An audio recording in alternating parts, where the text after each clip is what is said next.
fêtons la Pentecôte, dans la pensée de Dieu, nous nous souvenons du mont Sinaï. La montagne de Sinaï, là où Dieu a donné les 10 commandements à Israël. Lorsque Dieu a parlé, le peuple a écouté Dieu et le peuple a eu peur. Mais l'aspect prophétique de la Pentecôte qui est différent de la Pâque et des tabernacles, c'est que il y a eu des versets dans la Bible, comme le verset de Joël 2 qui dit « Dans les derniers jours, je répandrai de mon esprit sur toute chair. Vos fils et vos filles prophétiseront. Vos jeunes gens auront des visions, des veillants, des songes. » Ça, c'est un aspect prophétique. Et cela devait se concrétiser. C'est ce qui s'est concrétisé le jour de la Pentecôte. Quand vous lisez la Bible dans Actes 2, la Bible dit, vous savez, quand Jésus devait partir, devait quitter cette terre, Jésus a promis à ses apôtres, parce que les apôtres voulaient continuer l'œuvre. Mais Jésus leur a dit, vous ne pouvez pas continuer le travail que je suis en train de faire avec votre propre force, n'est-ce pas? Il faut que je vous envoie un consolateur. Il faut que je vous envoie une aide. Il faut que je vous envoie un guide, quelqu'un qui va vous diriger. Il leur a promis le Saint-Esprit, dit, quand je vais retourner vers le Père, je vais vous envoyer le Saint-Esprit. Souvenez-vous que Jésus est le cadeau de Dieu pour le monde, pour l'humanité. Car Dieu a tant aimé le monde. Mais le Saint-Esprit est le cadeau de Jésus pour l'Église, non pas pour le monde. Alors le peuple s'est rassemblé dans Actes 2, quand vous lisez le jour de la Pentecôte. Et c'est ces jours-là, c'est ça l'aspect prophétique de l'accomplissement. Mais dans la vie personnelle, mais quand Dieu donne la fête, quand nous fêtons la fête de la Pentecôte, il y a un aspect personnel. C'est-à-dire vous, votre relation avec Dieu, le baptême dans le Saint-Esprit, chacun de vous.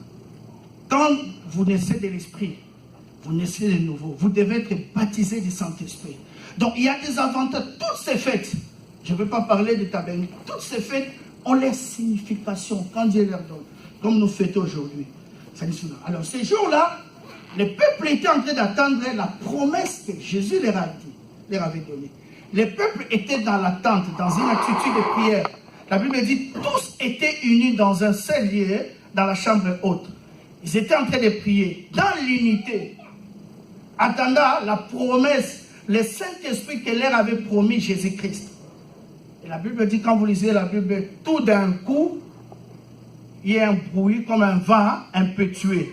Le Saint-Esprit descendit, il y a eu des langues semblables à des langues de feu. Le Saint-Esprit est descendu ces jours-là. Et c'est cela même le début de l'Église. Vous voyez, la fête de la Pentecôte est importante. C'est là le go de l'évangélisation. C'est là le début de l'Église. Donc l'Église a commencé le jour de la Pentecôte. La fête d'aujourd'hui. Et quand le Saint-Esprit est descendu ces jours-là, il y a eu un changement. Parce qu'aussi longtemps que le Saint-Esprit n'était pas descendu, les disciples et les apôtres ne pouvaient pas continuer la mission de Jésus. C'est-à-dire d'évangéliser dans le monde entier. Jésus leur avait dit, vous serez mes témoins, vous allez transmettre l'évangile. Ici à Jérusalem, dans la Samarie et dans le monde entier. C'est à cause de ces jours-là, de la descente et de l'effusion de l'Esprit Saint, qu'aujourd'hui, vous et moi, nous sommes chrétiens. Qu'aujourd'hui, l'Église est née. Grâce à la descente du Saint-Esprit. Alors, quand l'Esprit de Dieu est descendu, il y a eu des choses qui se sont passées. Il y a eu des choses qui se sont passées. Il y a eu des messages, parce que les gens entendaient les gens parler dans d'autres langues. Les gens ne comprenaient pas. Même les païens écoutaient. Donc, il y en a qui peuvent parler en Tetela, en Chiluba, en Bandi, en Kibanileke, des langues compliquées. Vous attendez une langue du fond de la Côte d'Ivoire. Quelqu'un qui vient du Ghana en parle. Une langue du Tadjikistan, c'est un exemple. Quelqu'un qui vient de la Chine en parle. Et c'était comme ça. Mais voilà la particularité. Quand vous lisez Actes, c'est là où je vais commencer mon message. Quand vous lisez Actes, chapitre 1er,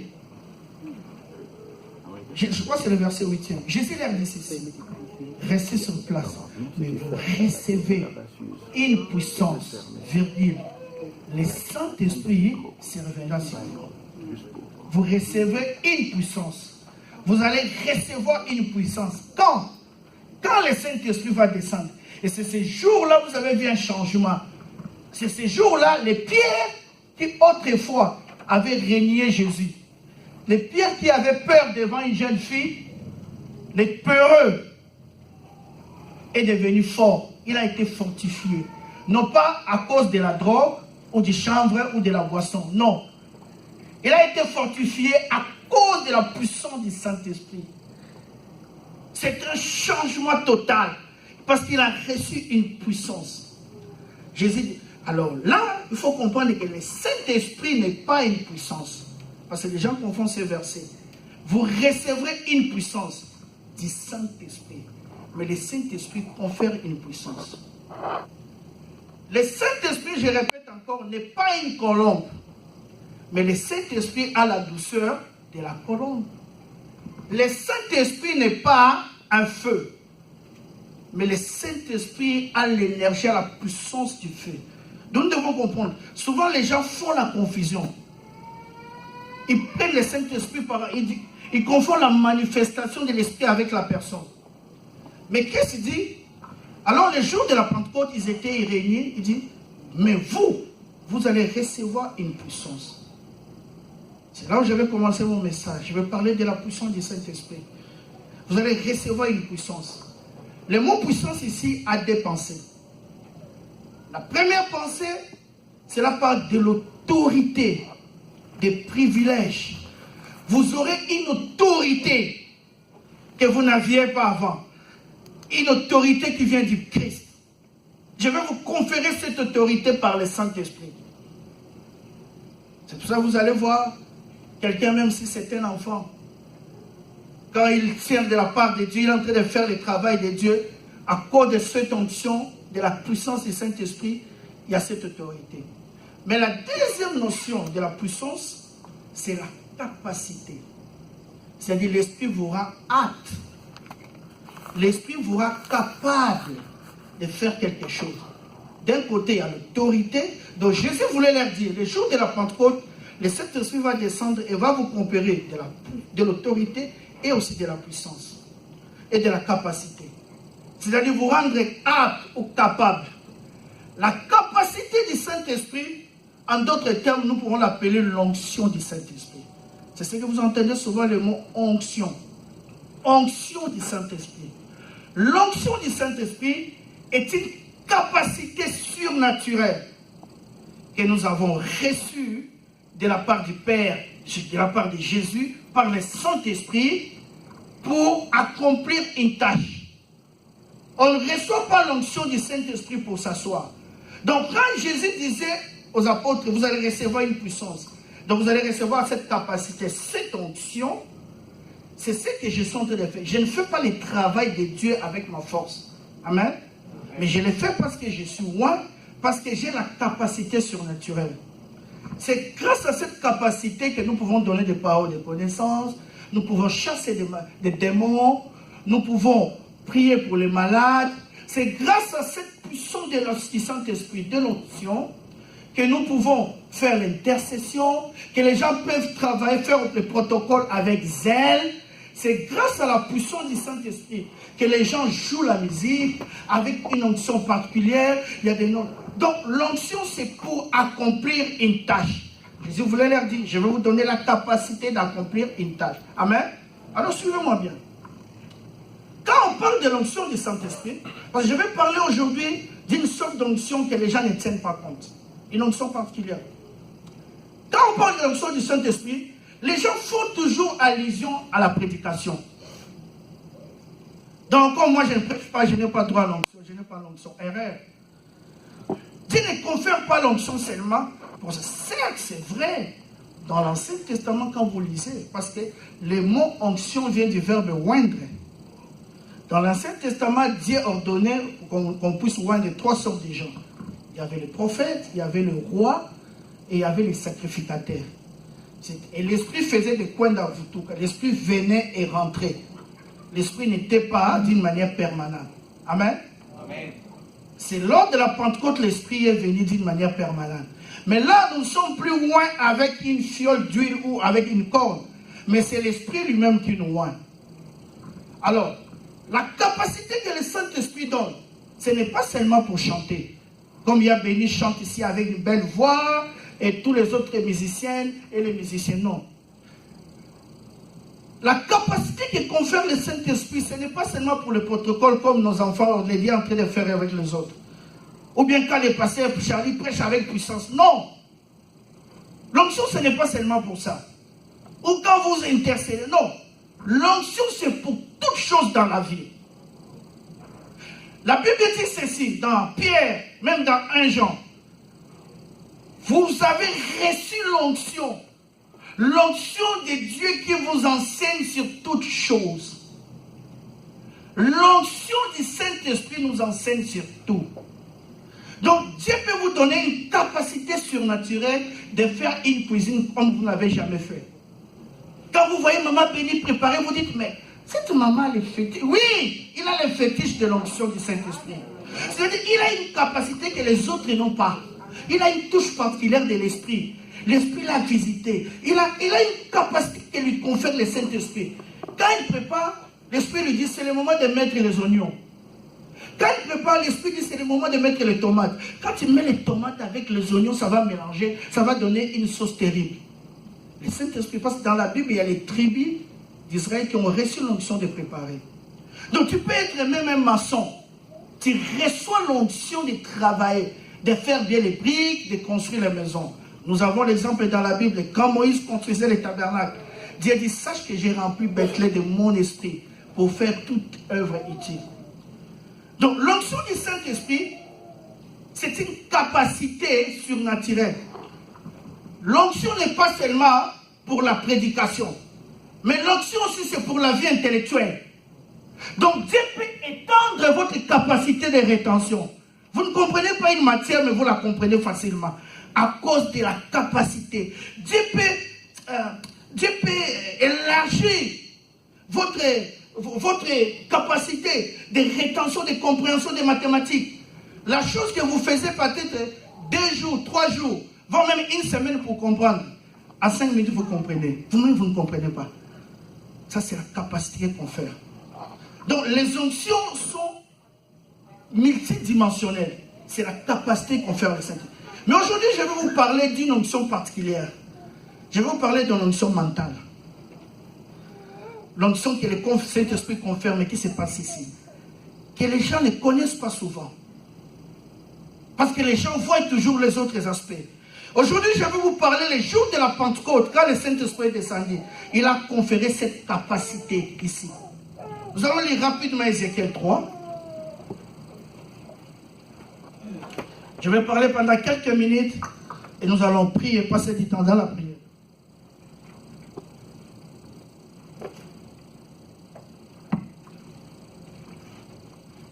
Ézéchiel, c'est dans l'Ancien Testament. Il ne faut pas faire comme le frère Guy qui cherchait et remet vers Esaïe. Il dit, ah, il dit, faux. Hein? On dit, pourquoi? Il dit, il n'y a pas Romain. Il dit, non, Guy, tu cherches Romain dans l'Ancien Testament. Amen. Ça, c'était pour rire. Applaudissez le Seigneur pour vous-même.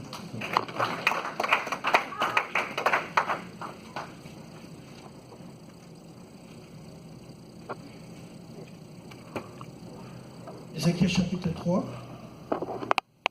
à partir du verset 9e jusqu'au verset 10e. Nous prenons le verset 8e. J'aimerais, qui a la version Louis Sévon, il peut lire rapidement. Pasteur Charlie, vous avez quelle version? Voici, j'endurcirai ta face pour que tu l'opposes à leur face. J'endurcirai ton front pour que tu t'opposes à leur front. Ton front comme un diamant, plus dur que les rocs. Ne les crains pas, quoi qu'il soit une famille de rebelles. Il me dit, fils de l'homme, reçois dans ton cœur et écoute de tes oreilles toutes les paroles que je te dirai. Amen. Je lis dans ma version. Je rendrai ton front semblable au diamant, plus dur que les rocs. Ne les crains donc pas et ne t'effraie donc point de leur visage. Bien qu'il soit une maison rebelle. Puis il me dit, fils de l'homme, reçois dans ton cœur et écoute de tes oreilles toutes les paroles que je te dirai. Cette histoire, c'est une histoire qui nous parle de l'onction mentale, mais j'aimerais d'abord nous situer dans le contexte. Ce jeune homme s'appelle Ézéchiel. Il est né d'un père qui s'appelle Bouzi, qui est sacrificateur. Donc il est né dans une famille de sacrificateurs. Lui-même est appelé au ministère. Et voilà quand il a atteint la vingtaine. Parce qu'en Israël, c'est à l'âge de 30 ans, 25 ans déjà, 30 ans qu'on commençait le ministère. L'âge de la maturité, souvenez-vous de Christ. Quand il a eu la vingtaine, Israël s'est rébellé. Dieu a donné la sentence, il y a eu déportation. Ils sont portés captifs. Lui, il était parmi les captifs. Il n'y avait plus d'espoir. Et dans sa captivité, quand il a été 30 ans, Dieu étant fidèle, là, dans la captivité, Dieu commence à le visiter. Il commence à avoir les visions. Quand vous regardez les livres d'Ézéchiel, vous allez voir c'est quelqu'un qui a des visions qui sont particulières, qui sont profondes et dures. Il reçoit des visions où Dieu commence à lui donner des messages. Il commence son ministère prophétique. Au chapitre 2, Dieu lui donne un rouleau de livres où il est en train de manger. Comme parole, ce rouleau est doux à cause de la source de Dieu. Mais Dieu lui dit, voilà, je vais t'envoyer vers les Israélites, les enfants d'Israël. Seulement, ils sont durs. Ils ne vont pas t'écouter. Mais toi, ne les crains pas. Je ne vais pas t'envoyer comme cela. Je vais t'équiper. Tu seras outillé. C'est comme un militaire qui va en mission. Je vais te donner toutes les provisions, toutes les armes possibles pour affronter l'adversité. C'est vrai qu'ils vont te résister. Il dit à Ézéchiel, Dieu dit à Ézéchiel, tu sais pourquoi ils vont te résister? Parce que leur cœur est dur comme les rocs. Leur front est dur comme les rocs. Mais toi, je vais te rendre plus dur que eux. Je vais rendre ton front semblable à du diamant. En d'autres termes, je vais te oindre.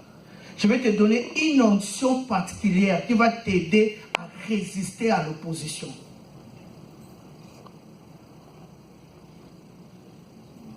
Vous savez, dans la marche chrétienne, dans cette vie, vous rencontrerez des oppositions. Vous allez rencontrer la sorcellerie, vous allez rencontrer des gens qui vont vous critiquer, les gens qui vont vous minimiser, vous allez rencontrer le chômage, vous allez rencontrer les mpiaka, vous allez rencontrer les maladies. Mais toutes ces choses sont comme des rocs. Voilà pourquoi vous devez être loin mentalement pour les résister. Alors Dieu dit à Ézéchiel, il dit, je vais faire quelque chose de particulier. Je vais faire quelque chose sur ton front. Je vais rendre ton front dur comme du diamant. Pourquoi ton front? Parce que le front est quelque chose de particulier. Quand vous lisez la Bible, les sacrificateurs comme Aaron, ceux qui étaient consacrés à Dieu, on écrivait quelque chose sur leur front. Signe d'appartenance, sainteté à l'Éternel. Il dit, parce que tu es à moi, je vais créer quelque chose ici. Mais aussi, parce que le front est un signe de défi. Parce que tu vas rencontrer des défis. J'aimerais t'informer, aussi longtemps que tu es sur cette terre, tu rencontreras des défis, des challenges. Tu as un problème, tu le résous. Le lendemain, un autre problème se présente devant ta porte. Mais tu n'es pas celui qui doit pleurer ou pleurnicher. Tu dois être celui qui doit affronter les problèmes et les vaincre. À cause de l'onction, parce que tu es né de nouveau, de la capacité surnaturelle que l'Esprit de Dieu te donne. Il dit, je vais rendre ton front dur, parce que le front représente la force de caractère. Même si tu rencontres des gens qui ont un caractère bizarre, les gens qui... Vous savez, dans la vie, ça m'étonne parfois. Des gens qui tiennent compte des réactions des autres. Peu m'importe. Je n'ai pas besoin d'être le maître des réactions des autres. Que tu me critiques, que tu m'insultes, c'est ton problème avec ta conscience et toi-même. Je continue mon chemin avec mes insultes par l'Éternel. Laisse-moi être maître de mes actions, pas maître de tes réactions. Réagis, tu vas souffrir de l'estomac, de la gastrite. Moi, je continue. Je me tourne des gens qui passent leur temps. Qu'est-ce que les gens disent de moi? Mais qu'est-ce que les gens disent, ça va changer? Ce qui importe, c'est les témoignages de l'Éternel. Ça m'étonne parfois. Je me moque. Quand on est venu dire à Martin Luther, quand il a quitté l'église catholique, il a réformé les choses. On dit, Martin, j'aimerais t'informer que tout le monde est contre toi. Il a dit à la personne, va dire à tout le monde que je suis contre lui. Le fond, force de caractère. Mais le fond aussi, la prédisposition de volonté. Je vais mettre ton front en diamant. Pourquoi? Parce que le front est le signe de l'intransigeance. Tu vas rencontrer les gens têtus. Dans la vie, vous allez rencontrer des problèmes têtus. Il y a des gens qui vont dire, je suis maudit. Tu n'es pas maudit. Le problème, tu es faible. Tu baisses les bras facilement. Et ça dit, je vous ai béni de toutes sortes de bénédictions dans les lieux célestes. Tu vas rencontrer des problèmes têtus. C'est comme il y a des maladies, vous donnez des médicaments, vous croyez que vous la soignez. Vous savez, la maladie vient facilement, mais que ça part difficilement. Vous la soignez, elle est encore là, vous changez les médicaments, elle est têtue, mais un jour elle partira. Vous voyez les rocs? Quand vous prenez un roc, vous êtes en train de donner du coup, avec un marteau. Vous allez voir même 30 coups, c'est comme si rien ne se passe. Prenez un enfant de 2 ans, il va donner un petit coup. Vous voyez, les rocs s'est cassé. Vous allez croire que c'est lui qui a cassé les rocs. Oh non. Les rocs se cassent de l'intérieur. Ça prend du temps. C'est comme vos problèmes. Je vous dis quoi? Ce matin, j'aimerais dire à quelqu'un, tu n'es pas de la race de ceux qui se découragent. Tu n'es pas de la race de ceux qui baissent les bras fréquemment. Même si ça ne marche pas le lundi, ça ne marche pas le mardi, le mercredi, je t'informe que le jeudi, ça marchera. Parce que l'échec n'est pas final pour les chrétiens. Je vais rendre ton front dur comme les diamants. Pourquoi comme les diamants? Pourquoi? Parce que Dieu lui dit, Ézéchiel, pour que tu coupes, pour que tu perces. Parce que Ézéchiel, malgré la vision, je vous informe, même Moïse ne peut pas égaler Ézéchiel par rapport à la vision. À part peut-être Jean, qui a eu la vision de Christ dans l'île de Patmos. Il a vu des choses, mais quand Dieu lui a montré ça, il a eu peur. Dieu dit, ne crains pas. Tu vas percer les murs. Tu vas casser, tu vas couper à cause de l'onction de la capacité surnaturelle. Je vais rendre ton front dur comme les diamants. Vous savez pourquoi Dieu a dit ton front dur comme les diamants?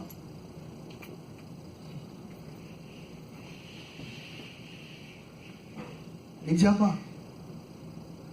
Aucun métal ne peut casser les diamants, ni détruire les diamants. Les chimistes l'appellent les cristals les plus parfaits. C'est du carbone pur. Les diamants cassent tout, coupent tout, perforent tout. Les diamants peuvent perforer les reins. Les diamants peuvent perforer les cuivres. Les diamants peuvent perforer les teints. Mais les teints ne peuvent jamais perforer les diamants, ni même le cuivre. Même pas le coltan ou le cobalt. Parce que c'est des cristals purs, parfaits. Les problèmes que tu vas rencontrer dans ta vie, ça sera comme du bois. Les problèmes que tu vas rencontrer dans ta vie, ça sera comme de l'airain, comme du fer. J'ai vu dans mon pays des mamans qui vendent une sorte de légumes qu'on appelle un fumbo. Ils aiguisent leur couteau en fer même avec du bois. Mais tu ne peux pas faire ça avec des diamants. Non, non. Tu ne peux pas aiguiser les diamants avec le bois. Non, ça ne va pas matcher. Les problèmes qui se présentent dans ta vie, ils ont un front en bois. Ils ont un front en airain. Ils ont un front en cuivre. Mais ils vont rencontrer l'onction du Saint-Esprit. Voilà pourquoi la Bible dit l'onction brise les joues. Je dis peu importe la durée, que la personne qui t'est maudit soit mort il y a longtemps, qu'il soit millième d'âme, ceinture noire, ceinture je ne sais quoi, en sorcellerie. Tout n'est rien devant l'onction du Saint-Esprit. Et à cause de la parole, la Bible dit que la parole de Dieu est une semence incorruptible qui amène toute autre semence à la corruption. Donc, même parole de malédiction, que tu sois l'agent causal, que ce soit une autre personne, mais si tu te répands, la restauration est possible à cause de l'onction du Saint-Esprit. Tu vas perforer. Vous êtes de la génération de ceux qui ont le front en diamant. Quand vous êtes né de nouveau, vous êtes né dans l'Esprit de Dieu. Vous êtes seulement inconscient que vous avez cette onction mentale. Vous avez la mentalité de vainqueur pour résister. Christ avait cette mentalité. Il avait un front en diamant. La Bible dit dans Matthieu, le jour où il sortit des eaux du Jourdain, après son baptême. La Bible dit, il fut rempli par l'Esprit de Dieu, conduit dans les déserts, pour être tenté par les diables. Mais il vainquit les diables, parce que son front était en diamant. Il avait cette onction, il a résisté. Quand les diables lui dit, il dit, non, tu ne comprends pas, mais moi, j'ai dit ceci. Les diables dit, il est écrit, mais il est aussi écrit. Christ, rempli de l'onction. Parce que le Saint-Esprit vient en nous, par nous et sur nous. Rempli de l'Esprit de Dieu. Un jour, il s'est retrouvé à Gethsemane. Alors qu'il était faible, il voulait abandonner. Il même par là, ça peut vous arriver. Je vais abandonner ma vie chrétienne. Mais tu sens comme une force qui vient de quelque part. C'est l'onction. Ça court. Ça dit non, toi tu n'es pas de la race des ceux qui peuvent abandonner. Tu vas réussir. Tu vas réussir. Les gens qui ont réussi dans la vie sont des battants. Ils sont conscients de l'onction qui sont sur lui. Ils se disent non, mais l'église doit naître. Je ne dois pas abandonner. J'ai commencé, j'ai souffert. J'ai résisté au diable. J'ai enseigné les peuples dans les synagogues. J'ai prêché. J'ai guéri les malades. J'ai ressuscité Lazare. Et à Gethsemane, je vais abandonner. Non! Il a dit sinon à ta volonté. Ta volonté se fasse. Il est allé à la croix. Et l'église est née. Que dire de David? Il a été oint dans les déserts. Oint par Samuel. Avec une corne d'huile. Qui est différente de l'onction qu'a reçu Saül, Saül, on parle d'une fiole. Quelque chose qui est fabriqué de la main humaine. Mais David, d'une corne. Une corne, l'homme ne peut pas la fabriquer, il n'y a que Dieu. C'est la preuve que David est dans la volonté parfaite. Mais David a reçu cette onction de la corne, dans la volonté de Dieu. La volonté de Dieu que tu sois vainqueur.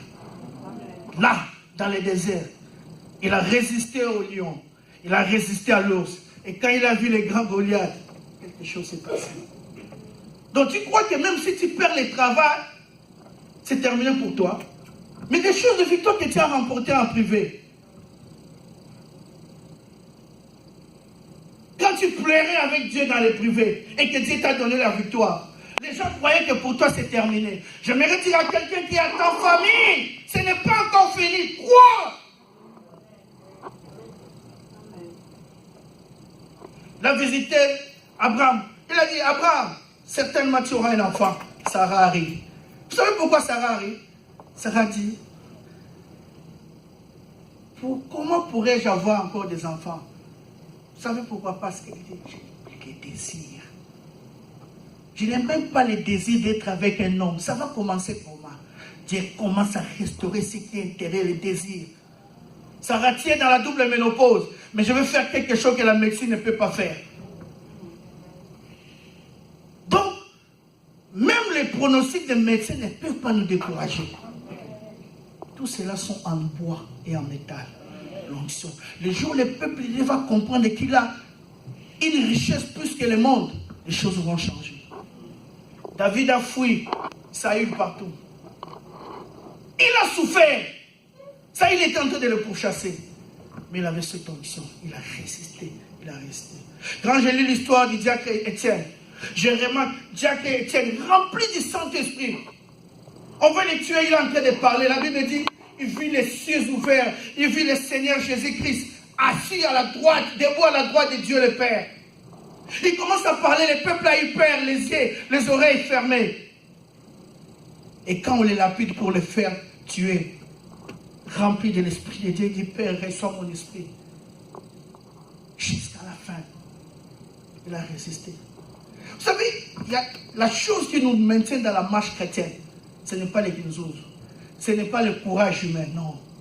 C'est l'onction, la communion avec le Saint-Esprit, l'onction que confère le Saint-Esprit.